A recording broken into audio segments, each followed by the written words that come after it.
la información sobre el examen.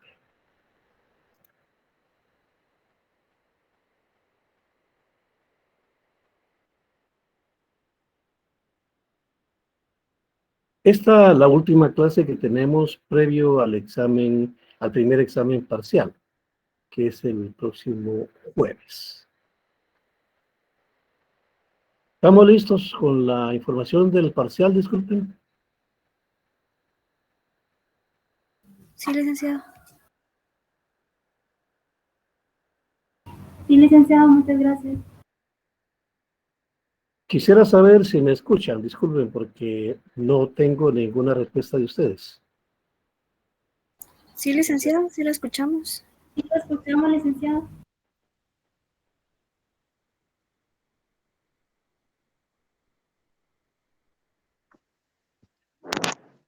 Vamos a seguir. Hoy vamos a trabajar la moral y el derecho.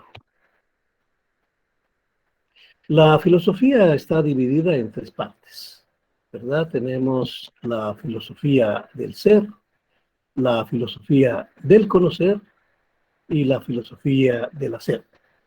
Esta última tiene la pregunta, ¿qué debo hacer? Y es sobre la cual vamos a trabajar hoy. Kant cuestiona, ¿qué debo hacer? Se refiere a reflexiones sobre el accionar humano y agrupa las siguientes disciplinas. La ética, que trata de explicar el porqué de las acciones humanas y estudia la moral. La axiología analiza los valores, su origen, esencia y jerarquía. Y la estética, que reflexiona sobre la belleza y el arte.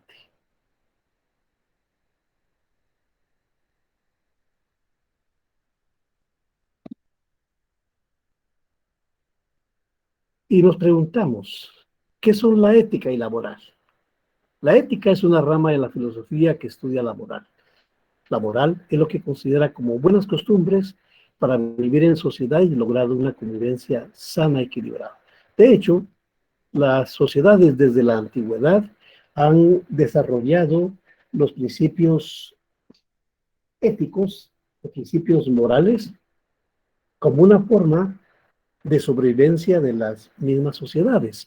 Porque imagínense ustedes, si no se pudiera regular de alguna forma las actitudes, la forma de comportarse de las personas en sociedad, pues no tendríamos mayor posibilidad de subsistencia. La moral es la que define qué es bueno y qué es malo, en términos de las acciones de los seres humanos. La ética reflexiona acerca de las conductas morales del ser humano y sus efectos en la sociedad. Se relaciona con valores como la responsabilidad, la honestidad, el respeto o el compromiso a fin de ser buenos ciudadanos.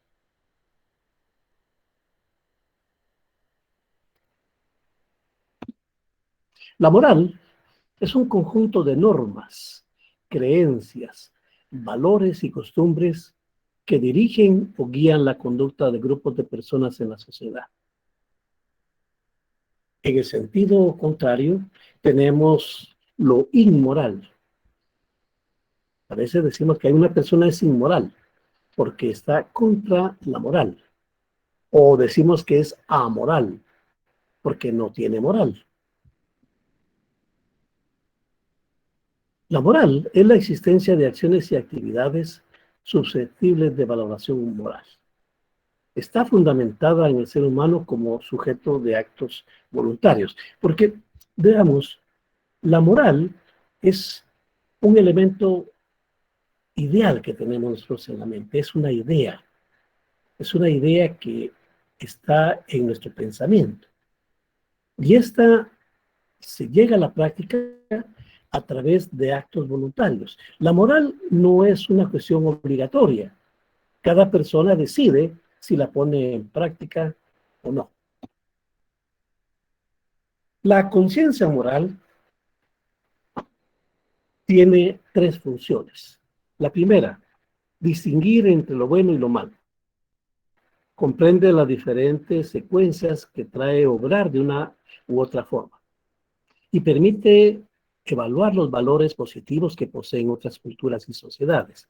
De hecho, podemos decir que la moral y los valores están íntimamente relacionados, porque las personas actúan en sentido moral de acuerdo a los valores que profesan, que tienen.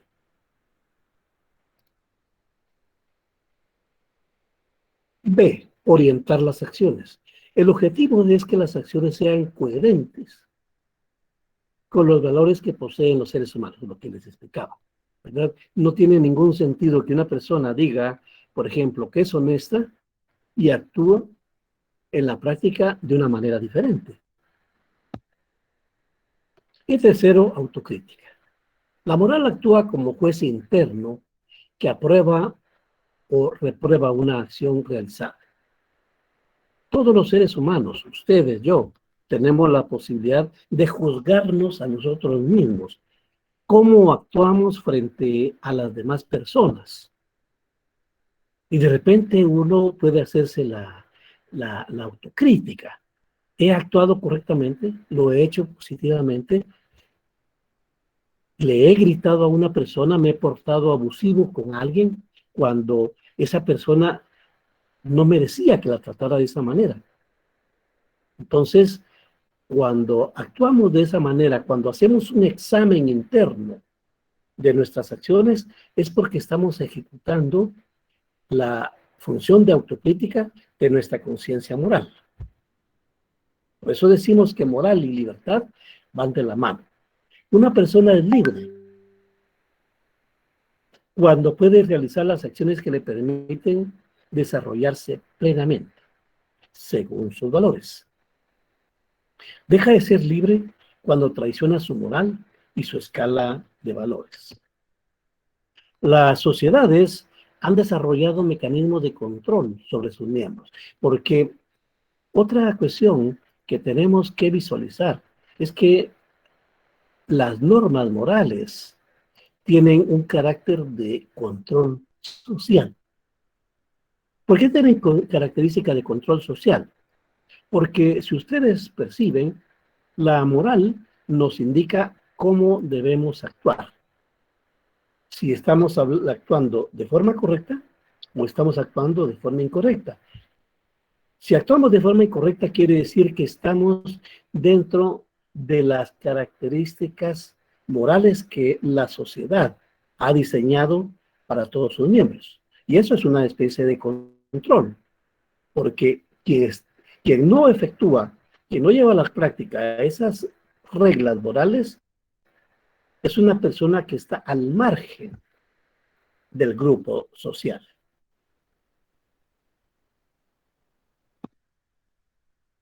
Ahora veamos las etapas de desarrollo laboral. ¿De qué hablamos con el desarrollo laboral?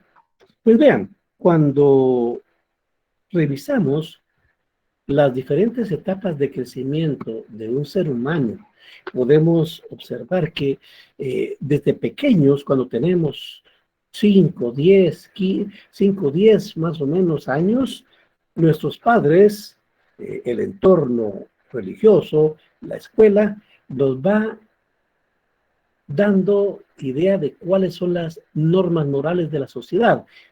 Hay que hacer esto, no hay que hacer otro. Principalmente, ustedes se han de recordar que nos dicen no, no, no, no, no, no, no, no. ¿Qué no se puede hacer? Pues bien, esas formas en las cuales nos van educando sobre la moral, tiene 3 etapas a lo largo del desarrollo de una persona. Ahora veamos. Ese es el aprendizaje de la conducta socialmente aceptable. Nosotros, en una sociedad, aprendemos cuál es la conducta que la sociedad cree que es más aceptable. Es la adquisición e interiorización de las normas y valores que la sociedad transmite al ser humano. Y eso lo hace en diferentes ambientes. Entre ellos tenemos el hogar, con nuestros padres, los demás familiares, la escuela, la iglesia, sea que sea, los medios de comunicación, entre los cuales está incluida la televisión y la web. Y por supuesto, las amistades, ¿verdad? Este es el entorno que tenemos todos los seres humanos y que nos permite relacionarnos, nos permite tener una relación social.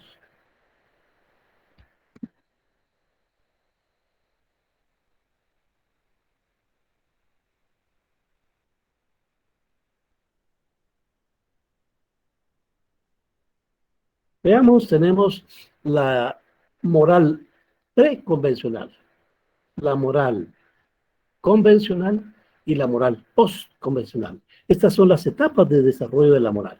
Ahora veamos qué plantea cada una.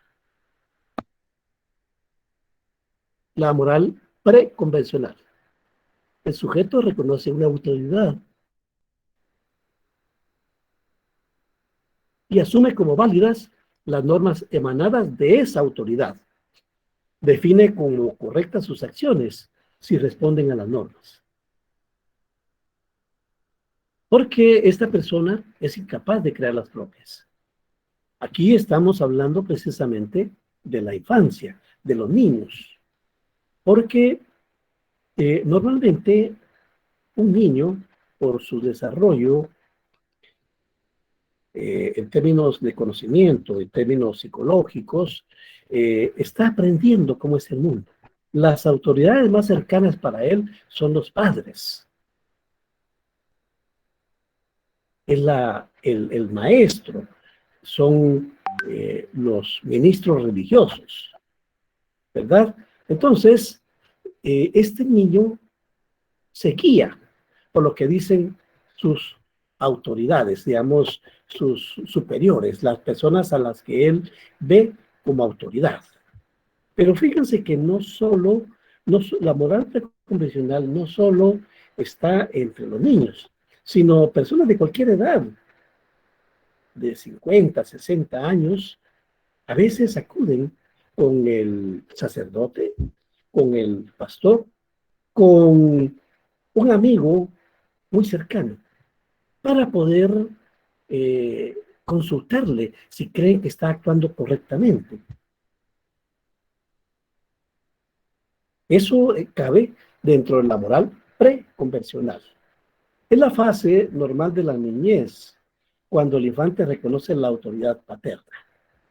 Una persona de cualquier edad puede seguir los lineamientos de alguien a quien considera moralmente superior.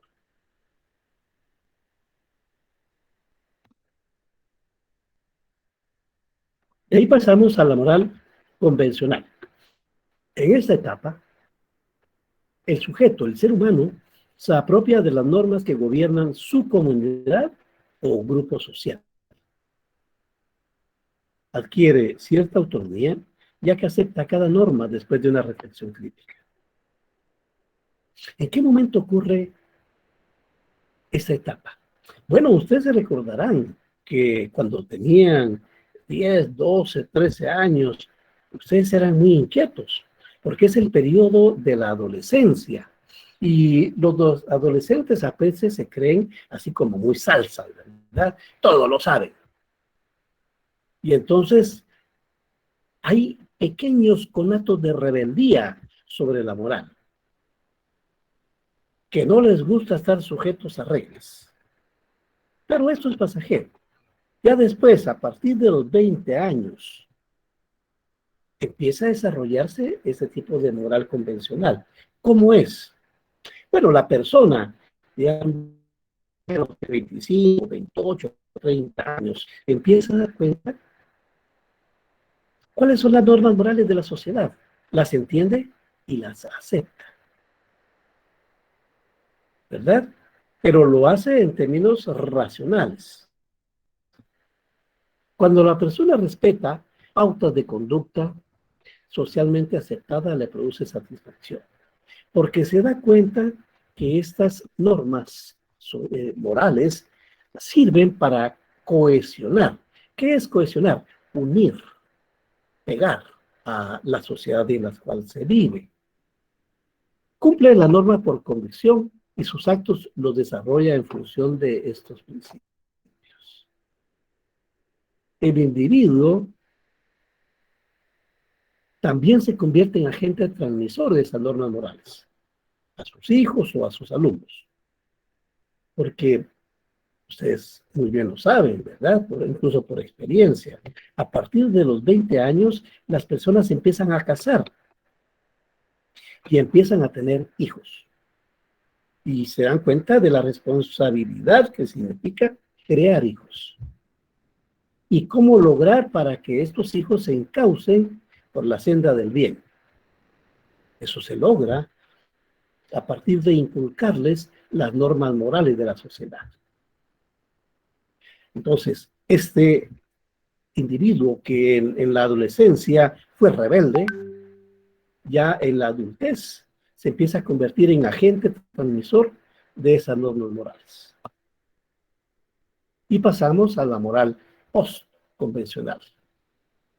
Es la etapa de la autonomía moral.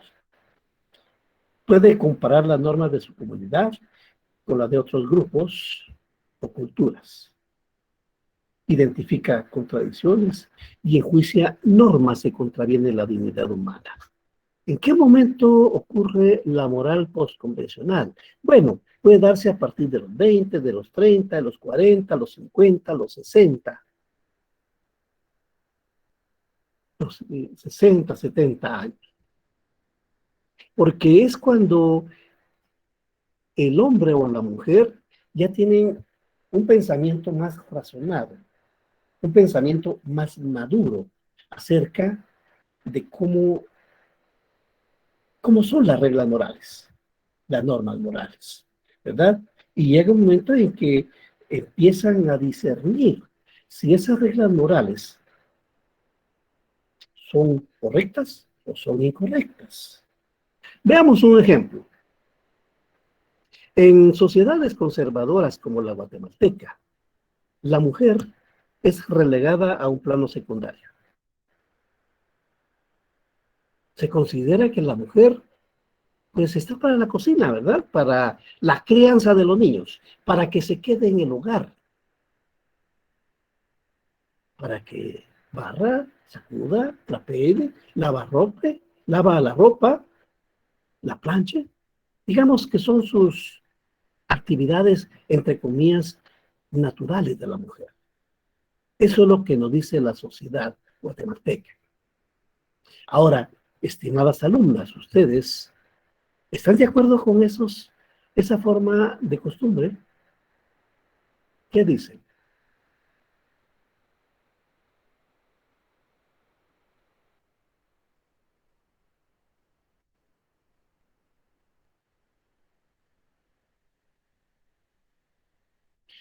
Bueno, no hay ninguna participación.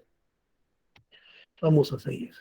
La capacidad intelectual de la persona le permite reconocer los errores de las normas de su comunidad. Puede asimilar las normas morales de otras culturas que le parezcan más acordes con los ideales de la humanidad.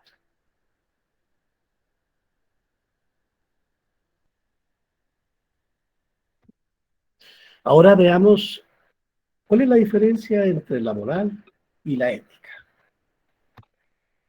La ética y la moral son elementos que influyen en el comportamiento humano.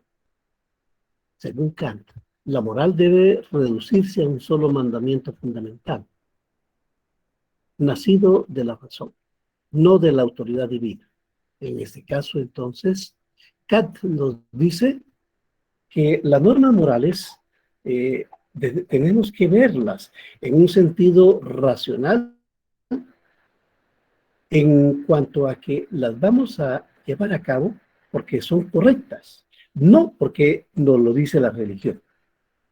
A partir de ese mandato, un mandato imperativo, ¿se recuerdan que en la clase anterior hablamos del imperativo categórico? Hoy lo vamos a tratar también. Se deben deducir todas las obligaciones humanas. Kant diferencia entre el imperativo hipotético y el imperativo categórico. Veamos primero el imperativo hipotético. Son los imperativos que prescriben una acción como buena porque es necesaria para conseguir algún propósito.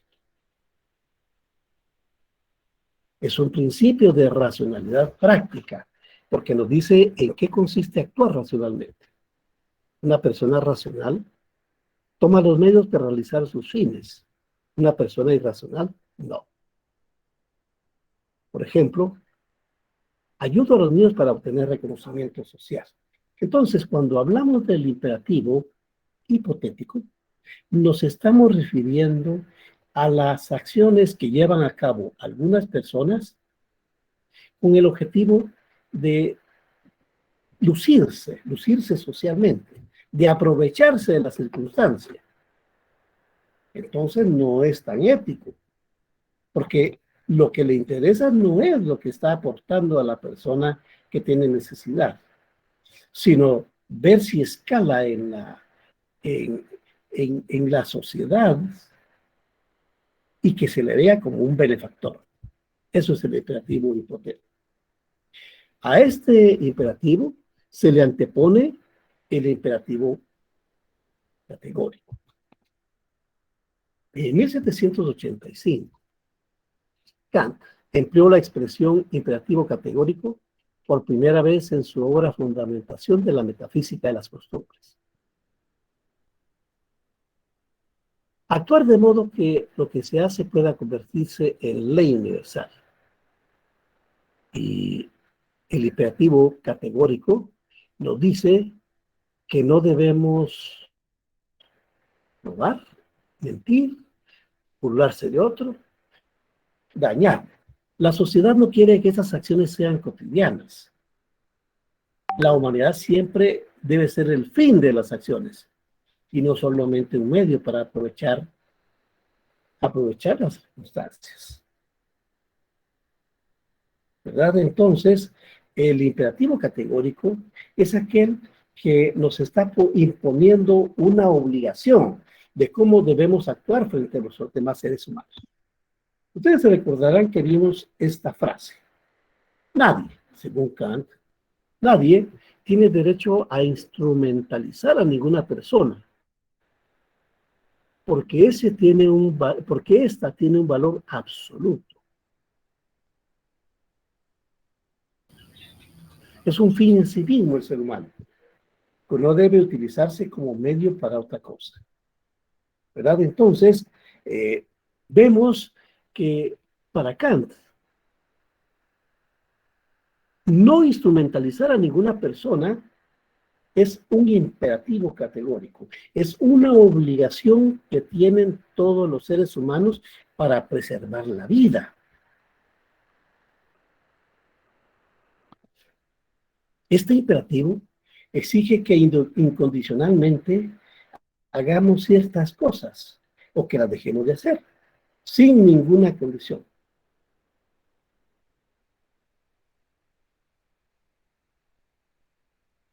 Por ejemplo, respetar a los demás sin importar lo que uno piense, quiera o desee. La exigencia es incondicional, porque en sociedades en construcción democrática como Guatemala, decimos que nadie tiene derecho a callar la opinión de otra persona, porque tiene ese derecho, lo ampara la misma Constitución. Entonces se convierte en un imperativo para el resto de personas, dejar que esa persona se exprese. Kant afirma que el carácter incondicional de las exigencias morales es una característica necesaria de la misma. ¿Verdad? No matar es un imperativo categórico, pues es válido como ley moral universal. Y decimos que es válido como ley moral universal porque la mayoría de pueblos alrededor del mundo tiene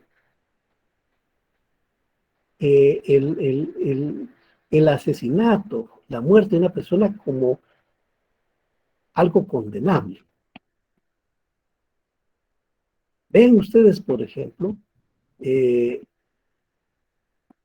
si una persona da muerte a otra, inmediatamente se le captura, se le procesa, se le condena. Si es que no se encuentra que sea inocente, ¿verdad? Y lo mismo sucede en otras sociedades. Es un principio fundamental de creatividad en general. En la teoría de Kant, no es el caso que la persona moral actúe moralmente porque quiera ser racional. O sea, esto quiere decir que no es que actuemos correctamente tan solo para satisfacer eh, mi ego personal. La persona moral actúa moralmente porque valora a la comunidad.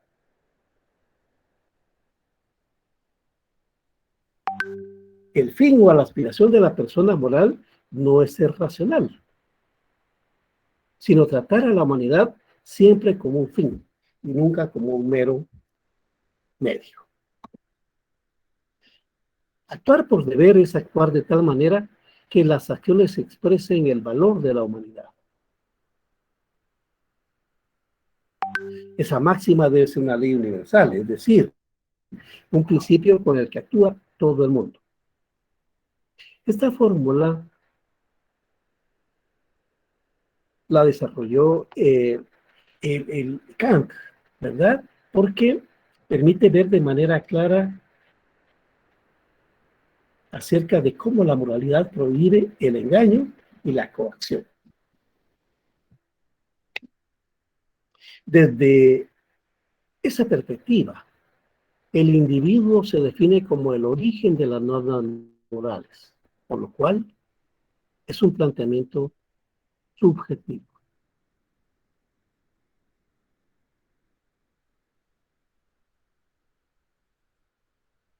Esas normas serán válidas solo para el grupo que los implanta y no para otros grupos sociales. A eso es lo que llamamos relativismo, ¿verdad? ¿Por qué es relativismo? Porque, digamos, a pesar de que en la mayoría de pueblos alrededor del mundo hay coincidencia en los valores, en algunos se puede juzgar de forma más severa que en otros. En algunos probablemente hasta implique la pena de muerte, pero en otros el número de años de cárcel es enorme. Entonces, ¿cómo le llamamos a a ese fenómeno en el cual en algunos países las normas morales son más rígidas, más duras que en otros? Le llamamos relativismo. Relativismo en el sentido que no es algo absoluto lo que existe, sino algo que tiene como punta de lanza el hecho de que pues, puede ser o no miembro de un grupo social, ¿verdad? Entonces, el relativismo es porque nos indica que esas normas sociales son válidas para un grupo determinado, no para otros. Ahora, ¿qué es la moral intersubjetiva? A diferencia de Kant, Sartre, un filósofo existencialista, plantea que la construcción del yo solo es posible a partir de la conciencia del tú. A ver, expliquemos esto. La construcción de mi persona, o sea, todos los seres humanos, incluyendo ustedes, incluyéndome a mí, pasamos por diferentes etapas de desarrollo físico, desarrollo emocional, desarrollo psicológico, incluso desarrollo corporal.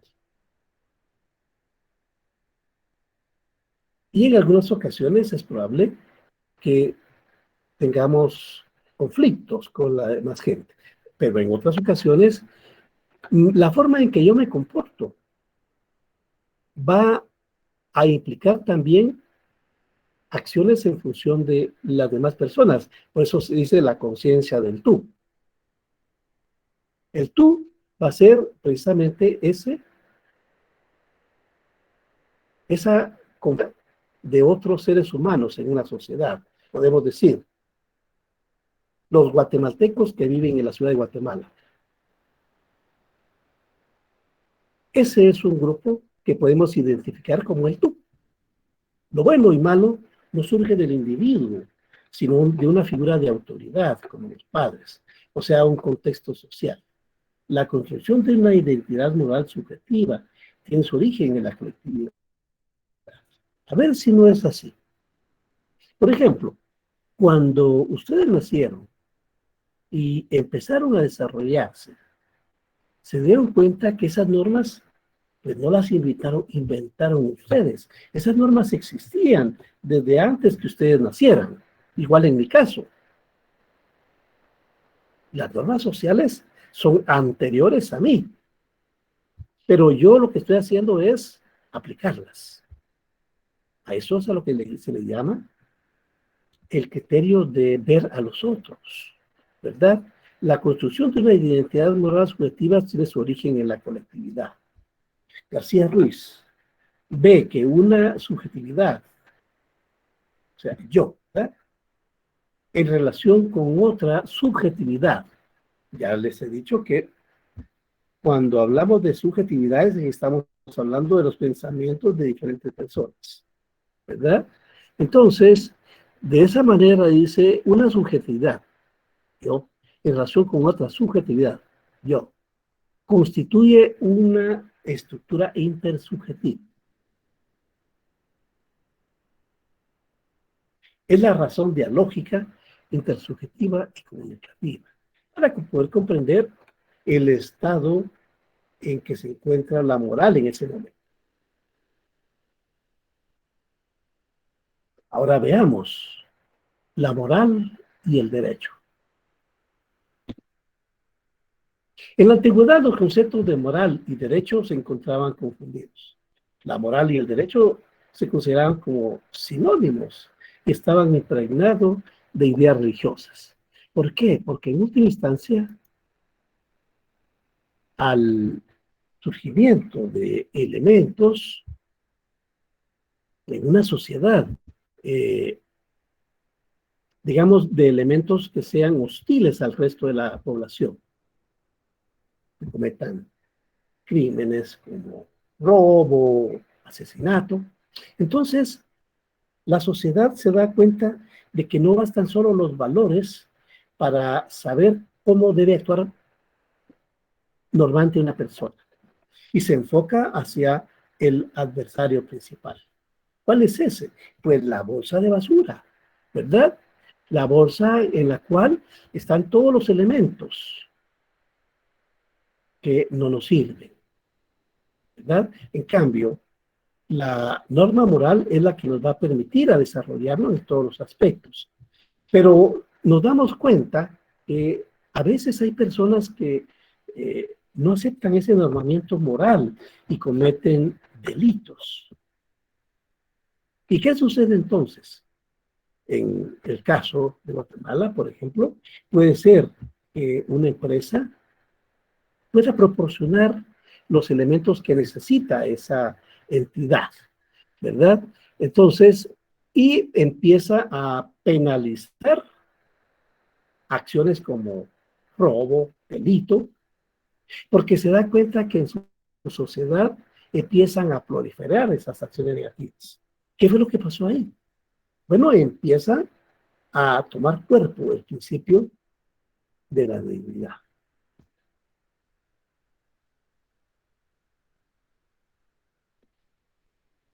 Cuando la fuerza moral es insuficiente, se crean mecanismos de coerción.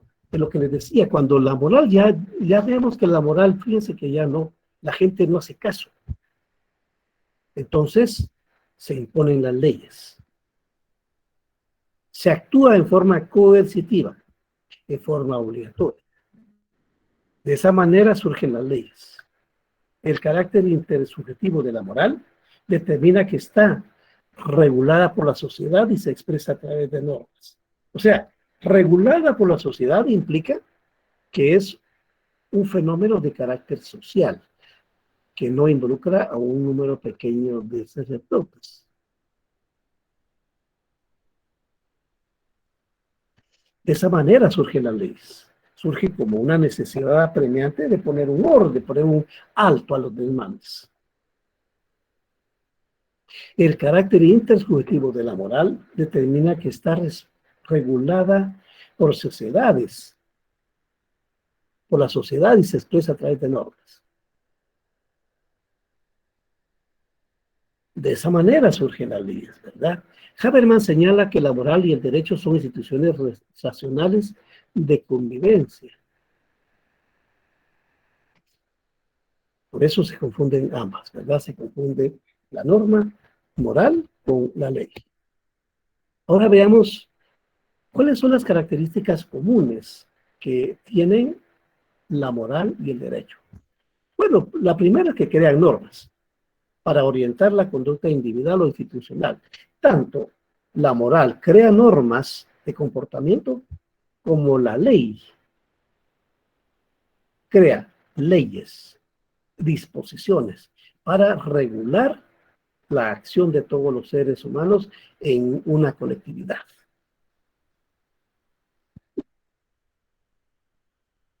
Ahora veamos las diferencias entre la moral y el derecho. La moral y el derecho tienen diferencias esenciales. Las normas jurídicas son objetivas. ¿Por qué decimos que son objetivas? Bueno, porque son obligatorias. Y segundo, han sido dictadas por órganos que la sociedad ha establecido, que considera básicas, ¿verdad?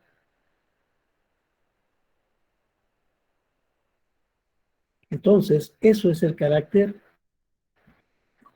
objetivo de la norma jurídica, además, porque existen organismos en los cuales se discute y se aprueban las leyes, tal es el caso del organismo legislativo, de la Asamblea Nacional Constituyente. Ahora, las normas morales son subjetivas, ¿verdad? Las normas morales, cada individuo decide si las pone en práctica o no. Por eso ven ustedes, las normas jurídicas son obligatorias. Las normas morales depende si lo quiere poner en práctica o mañana o pasado. B, las normas jurídicas son heterónomas. ¿Qué es eso?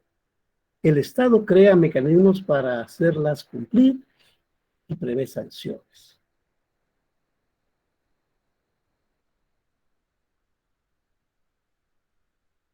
¿Verdad? Entonces, heterónoma implica que son de carácter obligatorio. Si no se aceptan, eso quiere decir que esta persona es sujeta de sanciones, ¿verdad? Y hasta delitos. Las normas morales, en todo caso, son autónomas, ya lo habíamos explicado. Cada persona decide si las pone en práctica o no. Bueno, jóvenes, aquí estamos entonces con esta presentación. Y me gustaría ver si tienen alguna duda para que lo podamos despejar.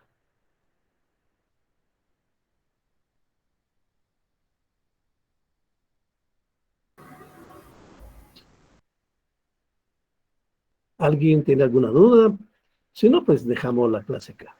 No, licenciado, por el momento está muy bien. Bueno, entonces les agradezco mucho la atención a la clase de hoy, ¿verdad? Vamos a vernos, o mejor dicho, ustedes van a entrar al examen el próximo jueves, ¿verdad? En el examen, perdón, en el correo electrónico, yo les envié información acerca de que a ese correo se les va a hacer llegar el examen parcial. Así que, por favor, el próximo jueves, o sea, dentro de 8 días, a las 3 de la tarde, deben estar ustedes atentos porque van a poder realizar el examen, el primer examen parcial de filosofía. Espero que a todos les haya llegado el mensaje. ¿verdad? Porque eso significa que si les llegó, también les puede llegar. No, no, no les puede, sino les va a llegar el examen. Entonces, recuérdense, para que tengan una idea de cómo son las preguntas en este curso, realicen los ejercicios o prácticas que vienen después de cada etapa. Bueno, jóvenes, pasen feliz tarde. Gracias, licenciado. Feliz tarde. Feliz tarde.